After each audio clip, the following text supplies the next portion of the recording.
আপনার স্ক্রিনে এখন যে ছবিটি দেখছেন সেটিকে ইন্টারনেটের ইতিহাসে সবথেকে ভীতিজনক বা হন্টিং ছবি হিসেবে গণ্য করা হয়। টানা 60 ঘন্টা ধরে সারা বিশ্ব একটি 13 বছরের কিশোরী মেয়ে ওমায়রা স্যাnchez-কে মৃত্যুর দিকে এগিয়ে যেতে দেখছিল লাইভ টিভি ক্যামেরায়।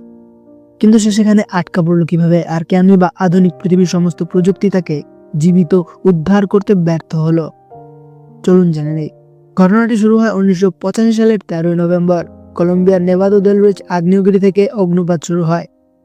তবে আশ্চর্যজনক বিষয় হলো লাভা নয়, বরং এই অগ্নুপাতের ফলে তৈরি হওয়া লাহার ছিল এই আসল ঘাতক। আগ্নেয়গিরির প্রচন্ড তাপে পাহাড়ের চূড়ায় জমে থাকা প্রায় 43 মিলিয়ন টন বরফ মাত্র কয়েক মিনিটে গলে যায়। এই পানি, ছাই আর মাটির সাথে মিশে এটি কাদার বিশাল নদীতে পরিণত হয়, যা ঘন্টায় 30 মাইল বেগে নিচে নেমে আসে। আর সেই কাদার নিচে মুহূর্তে বিলীন হয়ে যায় আরমেরো শহরটি। ওমায়রা আটকা পড়েছিল তার নিজেরই ভাঙা বাড়ির ধ্বংসস্তূপের নিচে।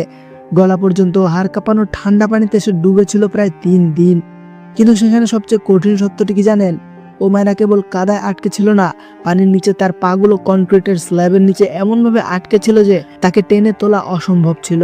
এমনকি শোনা যায় তার নিজের মৃত ফুপুর দেহ পানির নিচে তার পা জড়িয়ে ধরে রেখেছিল। তাকে উদ্ধার করার জন্য প্রয়োজন ছিল একটি হাই পাওয়ার পাম্প অথবা পানির নিচে অপারেশন করার মতো সার্জন। কিন্তু দুর্ভাগ্যের বিষয়, কোনোটি সময় মতো পৌঁছায়নি। সব থেকে হৃদয় বিদারক ব্যাপার কি ছিল জানেন? এত কষ্টের মাঝেও ওমায়রা সাহস হারায়নি। সে উদ্ধারকারীদের গান শোনাতো, সাংবাদিকদের সাথে কথা বলতো, এমনকি ক্লান্ত হয়ে একসময় সে বলেছিল, তোমরা গিয়ে বিশ্রাম নাও, আমি ঠিক আছি।